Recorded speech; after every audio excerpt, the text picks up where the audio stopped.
이런 말이 있습니다. 여자의 내숭은 무죄다. 여자의 내숭은 무죄다.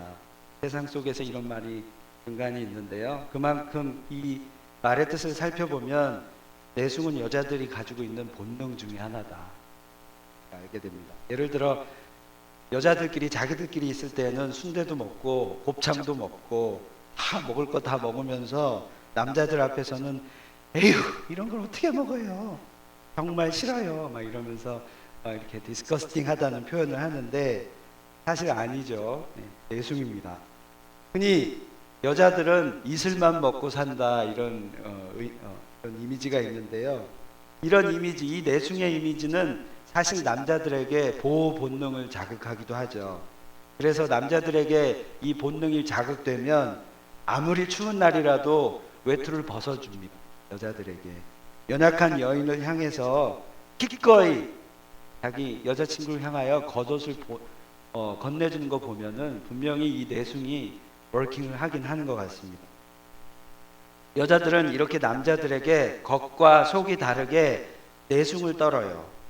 그리고 때로는 거의 무슨 뜻인지 알아먹을 수 없는 암호 수준의 눈치, 신호를 보냅니다. 그러면 남자의 역할은 이 신호를, 이 내숭을 어떻게 잘 푸느냐, 이것이 중요합니다. 연인들이 데이트 중인데 여자가 갑자기 막 뛰면서 나 잡아봐라 막 이러면 남자가 당장 달려가서 잡아버리면 이거는 눈치가 없는 거죠. 센스가 없는 겁니다. 분위기를 깨는 겁니다. 남자들은 그때 최대한 그 신호를 해석하고 센스를 발휘해야 합니다. 또 결혼 생활이 이어지면 어떤 사람이 이렇게 얘기하기도 합니다. 남편 노릇을 잘하려면 아내의 암호를 잘 해독해야 한다. 이런 이야기도 있습니다. 결혼 기념일이나 어떤 스페셜한 날이 다가오면 눈치 없는 남편을 향하여 아내들은 이런 신호를 보냅니다. 오늘은 참 특별한 날이에요. 이렇게 눈치를 줍니다. 이때 남편들은 지금까지 몰랐다면 그때 신호를 잘 해석할 줄 알아야 합니다. 그날은 분명히 something 스페셜한 날이에요. 생일이나 결혼 기념일이나 두 사이 가운데 뭔가 스페셜한 날입니다. 그때 이벤트가 필요하다라는 거예요. 그날 그냥 지나가서는 안 된다라는 거죠. 그날을 잘 준비해야 합니다. 그냥 그것을 그날은 무슨 날이지 여보 축하해 이렇게 말로써 끝나서는 안 되겠습니다. 저 같은 경우는요, 결혼 1주년 결혼 기념일이었는데 분명히 기억하고 있었습니다. 야, 우리 결혼 1주년이네 이렇게 얘기도 여러 번 했습니다. 그랬다가 저녁이 돼서 너무 피곤해가지고 잠이 들었어요. 그래서 잠을 잤어요. 분명히 저는 기억하고 있었잖아요. 근데 그 날 그렇게 지나가서 평생 저는 욕을 먹고 있습니다. 우스갯소리인데요. 남자 여자뿐만 아니라 우리 인간관계 속에서 서로 우리는 마음의 신호를 보냅니다. 사랑한다라는 말 한마디 그 신호를 깨닫고 하면 되는데 그 마음을 알아차리지 못해서 혹은 사랑한다는 말을 하기가 좀 멋쩍어서 자존심이 상해서 그 마음을 알아채지 못하고 신호를 보내는데 그것을 그 마음의 신호를 안다라는 것은 그 사람의 마음을 읽었다라는 거죠. 하나님은 우리에게 신호를 보내시는 전문가십니다. 당신의 마음을 신호로 보내세요. 말씀으로 보내십니다. 그것도 아주 이해하기 쉽게 보내세요. 근데 문제는 우리가 하나님을 멀리 떠나 있기 때문에 하나님의 마음을 읽기가 힘든 경우가 많이 있는 것 같아요. 아주 수차례 우리에게 신호를 보내십니다. 우리의 우둔함을 잘 아시는 하나님이시기에 우리가 때로는 신호를 놓친다라는 것을 잘 알고 계십니다. 그래서 지금껏 그토록 많은 횟수로 신호를 보내고 계셔요. 성경을 보면 하나님은 인간을 향하여 신호를 보내시는데 홍수 이후에 하나님 무지개를 보여주셨습니다. 노아 홍수 이후에. 그리고 하나님께서 우리에게 나는 너를 사랑한다라는 그 신호를 보내신 거죠. 마음을 보내신 거죠. 또한 구약을 보면 할례를 행하라 라고 말씀하셨는데요. 그것은 이스라엘 백성 너희들은 나의 사랑하는 백성들이다. 선민이라는 신호를 보내신 겁니다. 또 우리가 왜 자연을 보면 하나님은 신호를 보내세요. 저 하늘의 별들을 보면 저 하나님의 집이 얼마나 큰지 얼마나 대단한지 깨달을 수 있습니다.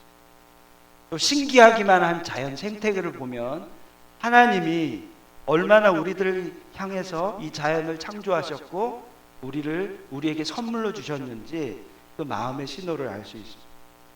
또 하나님께서 보내신 이 세우신 교회를 보면 하나님이 영혼을 얼마나 사랑하시는지 우리 교회를 통해서 이 세상이 이 열방이 하나님께 돌아오기를 얼마나 기다리고 계시는지를 우리는 알고 깨달을 수 있습니다.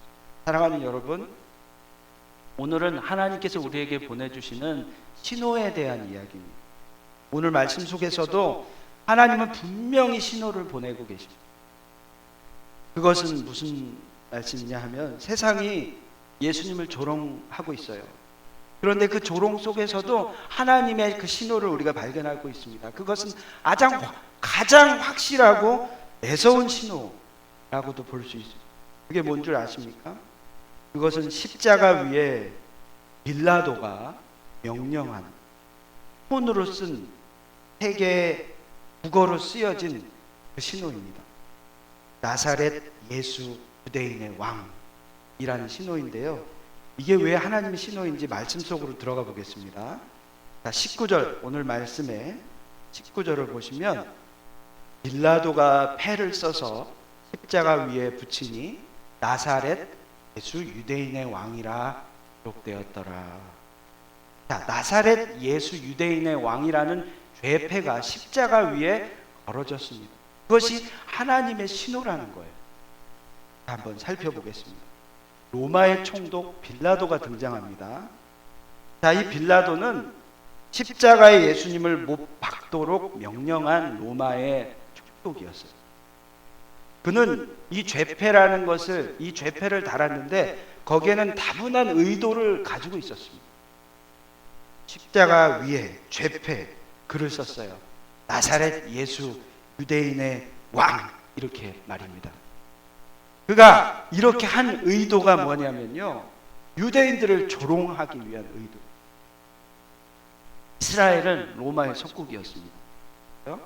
빌라도는 이스라엘의 민족, 그들이 이야기했던 그 예수라는 사람, 그 유대인의 왕, 그가 종국에는 십자가의 형벌을 받게 되는 죄인이라는 것을 만천하에 드러내고자 했던 그런 의도가 있었습니다.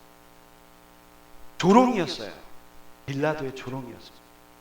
이 조롱을 간파했던 대제사장, 그것이 싫었어요. 그래서 빌라도에게 이렇게 요청해요. 그 다음 절을 보시면 21절을 보시면 유대인의 왕이라 쓰지 말고 자칭 유대인의 왕이라 쓰, 이렇게 요청합니다.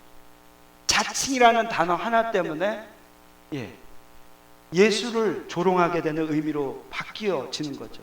그랬더니 빌라도가 뭐라고 하죠? 이미 의도가 있었어요. 그랬기 때문에 22절에 다음 절에 보면 내가 쓸 것을 썼다 하니라 이렇게 했어요. 자, 우리가 여기까지 본다면 이 나사렛 예수 유대인의 왕이라는 이 죄패는 빌라도의 의도에 의해 쓰여진 인간의 조롱이 담겨진 죄패에 불과합니다. 그런데요, 자세히 우리가 말씀을 보겠습니다. 어떻게 하나님께서 인류에게 신호를 보내시는, 자세히 한번 보죠. 이 죄패에 쓰인 이 나사렛 유대인의 예수 유대인의 왕이라는 말은 그 말씀을 보면 세 국어, 세 개의 언어로 쓰여졌다라고 기록되어 있습니다. 1절에 보면 예수께서 못 박히신 곳에 성에서 가까운 거로 많은 유대인이 이 패를 읽는데 히브리와 로마와 헬라 말로 기록되었더라. 이렇게 기록되어 있습니다. 당시에 시대를 대표하는 세 언어가 있었습니다. 히브리어는 이스라엘의 언어였죠. 종교의 언어였습니다. 로마어는 어떤 언어였나요? 라틴어였습니다. 법률과 정치의 언어였어요. 그리고 그리스 언어는 헬라어, 문화의 언어였습니다. 이 세 가지를 대표하는 언어가 나사렛 예수 유대인의 왕이라는 이 언어가 죄패로 쓰여진 거예요. 너무나도 확실하게 예수님은 유대인의 왕이라는 것을 만천하에 공표하고 있습니다. 모든 사람들이 이해할 수 있는 언어였어요. 예수, 유대인의 왕. 사랑하는 여러분, 이 말씀을 보고 이런 생각을 해보신 적 있으세요? 왜 빌라도는 이 말을 고치지 않았을까? 왜 죄패는 하필 세 개의 언어로 기록되어 있었어요? 그리고 왜 사복음서 전체에는 이 말을 계속해서 언급하고 있어요? 왜 하나님은 하필 십자가 앞에 죽게 될 예수님을 유대인의 왕이라고 말씀하고 계세요? 생각해 보셨죠? 그것은요, 이 예수 유대인의 왕이라는 말이 너무나도 맞는 진리이기 때문이 아닐까요? 이것이 정말 진리라면은 유대인의 왕 예수님은 인류를 구원하시기 위해서 유대인들을 위하여, 로마인들을 위하여 기꺼이 십자가를 지고 죽으시겠다라는 하나님의 그 사랑의 메시지가 아닐까요? 누구를 위한 희생인가요? 그것은 유대인의 왕인 예수가 너희들을 향하여, 너희들을 위하여 십자가에 기꺼이 죽으시겠다라는 그 인류를 향한 희생의 의미가 아닐까요? 이 죄패가 우리에게 보내지는 하나님의 신호의 그 의미는 내가 하나뿐인 내 아들 예수 그리스도를 너를 위해 죽게 하겠다 라는 하나님의 사랑의 신, 당신의 영원 사랑을 온 세계 만천하에 알리고 싶으신 하나님의 마음이라는 거예요. 하나님은 모든 것이 가능하신 분 믿으시죠? 네. 말 그러셨어요. 십자가의 죽음이 끝이었다면 하나님은 가능하신 분이 아니시죠. 그런데 하나님은 예수 그리스도를 죽게 하시고 또 부활하게 하셨어요. 그리고는 기어코 하나님이 그 죄패에 말씀하신 대로 유대인의 왕, 예수 유대인의 왕이 되게 하셨어요. 하나님을 보잘것없는 죄패를 통하여서도 당신의 계획을 온 인류에 공표하고 계시죠. 표를 보내셨다는 거예요. 그 당시 그곳에 있었던 대부분의 사람들은 그 죄패의 의미를 제대로 깨닫지 못했어요. 그것을 보고 조롱만 하였어요. 하지만 그 하나님의 그 신호, 그 계획은 바로 현실이 되었습니다. 그곳에 있던 사람 중에 한 사람, 죄패 신호를 즉각 깨달은 한 사람이 있었어요. 그는 예수님 앞에 십자가의 선고를 받는 다름 아닌 두 강도 중에 한 사람이었어요. 그는 자기의 죽음을 앞두고 고통 속에서 예수님께 고개를 돌렸어요. 십자가에 예수님 양옆에 있는 강도 중에 한 사람, 십자가에 매달려 있는 상황 가운데 고통 속에 고개를 돌렸어요. 그리고는 뭐라고 얘기했냐 하면 누가복음 23장 42절, 오늘 말씀의 또 다른 말씀입니다. 예수여, 당신의 나라에 임하실 때 나를 기억하소서. 이렇게 얘기해요. 예수여, 당신의 나라에 당신이 임하실 때 나를 기억하소서. 그 한 강도는요, 예수님을 보고 그냥 그저 지푸라기 하나 잡을 요량으로 맹목적으로 말하지 않았어요. 만약에 그랬다면 다른 강도처럼 이렇게 얘기했을 거예요. 예수님을 바라보며 비아냥 섞인 말로써 네가 그리스도가 아니냐, 그러면 너와 우리를 좀 구원해 달라, 이렇게 얘기했을 거예요. 그런데요, 그 강도는 그렇게 얘기하지 않았어요. 갑자기 예수님의 나라를 얘기했어요. 왜 그랬을까요? 그는 아마 예수님 십자가 위에 있는 죄패를 읽었을 거예요. 뭐라고 쓰여 있는 죄패였죠? 나사렛 예수 유대인의 왕이라는 죄패를 읽을 겁니다. 우리가 누가복음을 잘 찬찬히 보게 되면 그 강도, 그 강구했던 강도가 죄패를 읽은 것과 예수님께 이렇게 얘기한 것, 강구한 것을 서로 연결시키는 듯한 그런 인상을 우리가 볼 수 있습니다. 누가는요, 그 대목을 누가복음 23장 38절에 이렇게 쓰고 있습니다. 굳이 이렇게 얘기하고 있습니다. 그의 위에 이는 유대인의 왕이라 쓴 해가 있더라. 그의 위에는 유대인의 왕이라 쓴 해가 있더라. 이렇게 누가는 기록하고 있어요. 그리고는 넉 절 만에 강도가 그것을 읽고 나서 그 진리를 깨닫고 나서 도움을 이렇게 청한 거예요. 예수여, 당신의 나라에 임하실 때에 나를 기억하소서.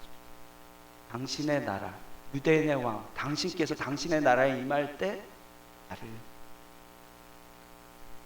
영원한 죽음 앞에 선 강도는요, 죄패에 쓰인 그 글을 읽었습니다. 그 선포를 읽었어요. 그리고는 그 나라에 임하실 예수님을 바라보고 도움을 청한 거예요. 그의 믿음은 아주 단순했습니다. 의심이 없었어요. 결국 그 죄패는 십자가의 메시지를 전하게 되었는데 사용된 최초의 언어가 되었어요. 최초의 도구가 되었어요. 하나님이 보내주신 그 신호, 영혼을 구원하기 위한 최초의 도구가 되었어요. 그 죄패로 인해 한 영혼이 구원을 받게 된 것입니다. 하나님이 사용하지 못할 사람, 도구는 이 세상에 없어요. 능하신 분 하나님은요, 모든 것을 통하여 당신의 뜻을 펼치십니다. 하나님은 어떠한 방법으로도 우리에게 신호를 보내셔서 하나님의 뜻을 말씀하세요.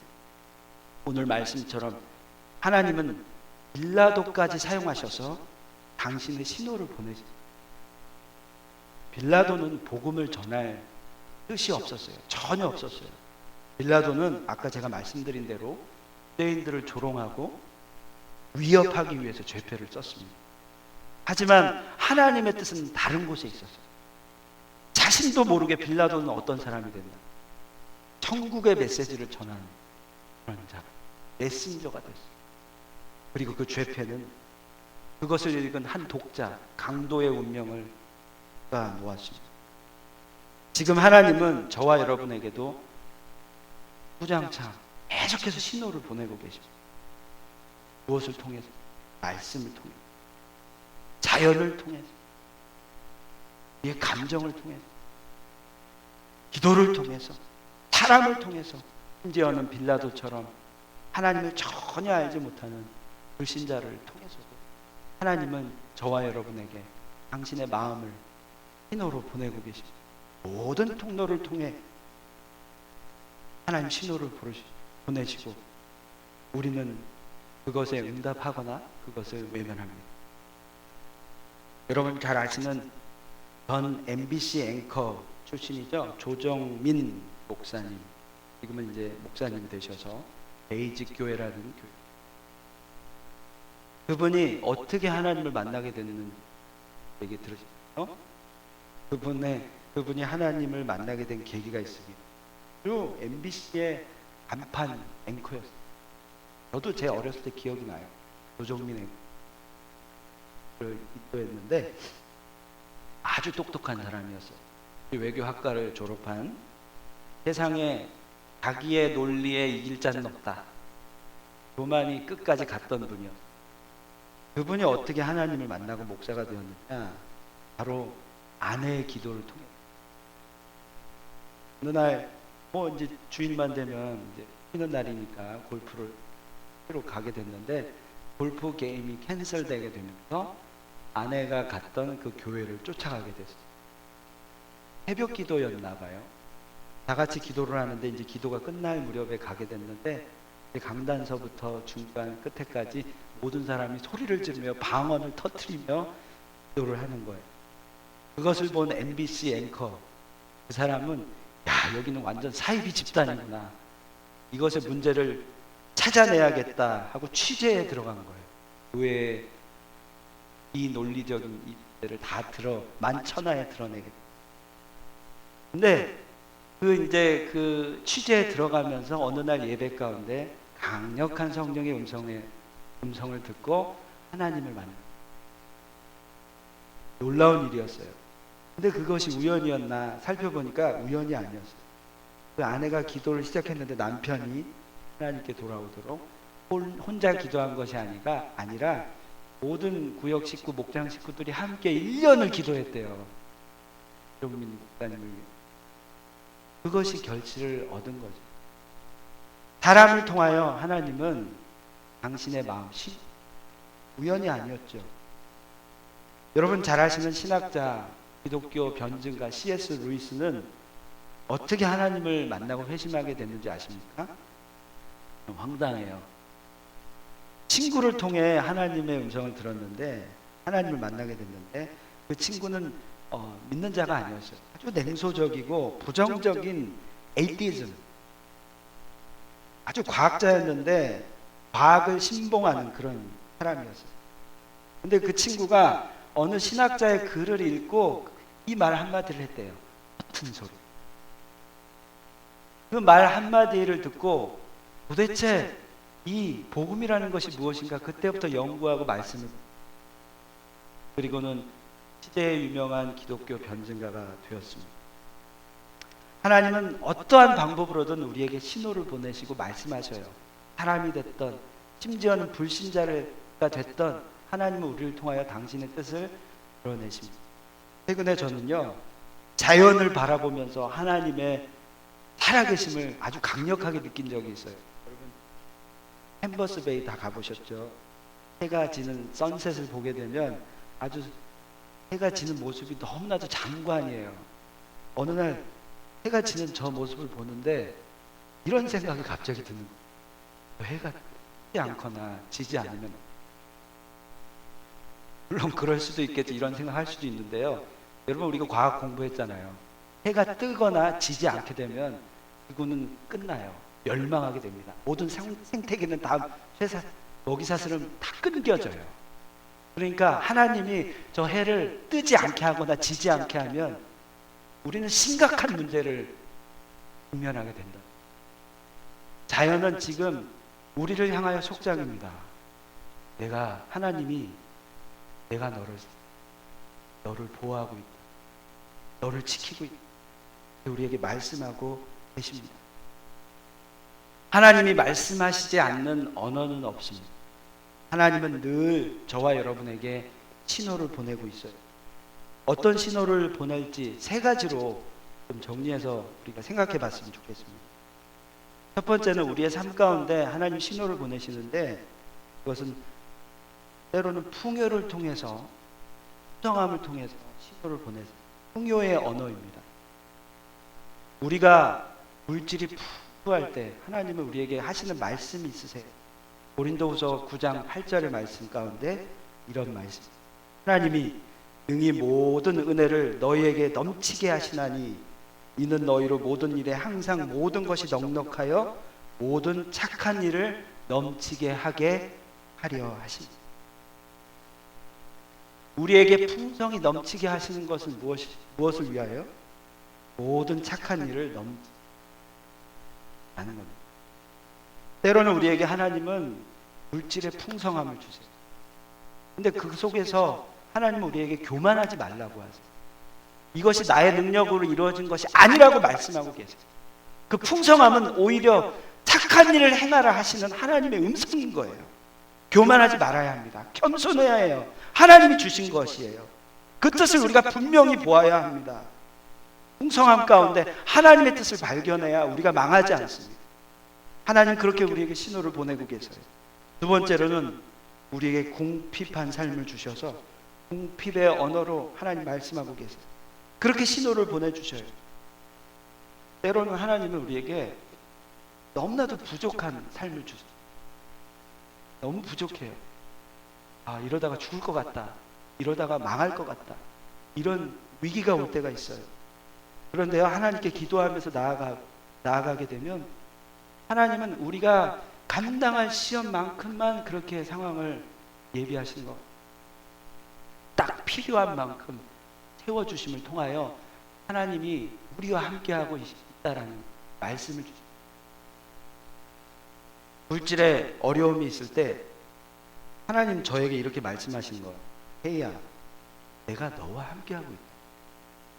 내가 너를 지켜줄게. 내가 너를 돌봐주고 있다. 라고 말씀해요.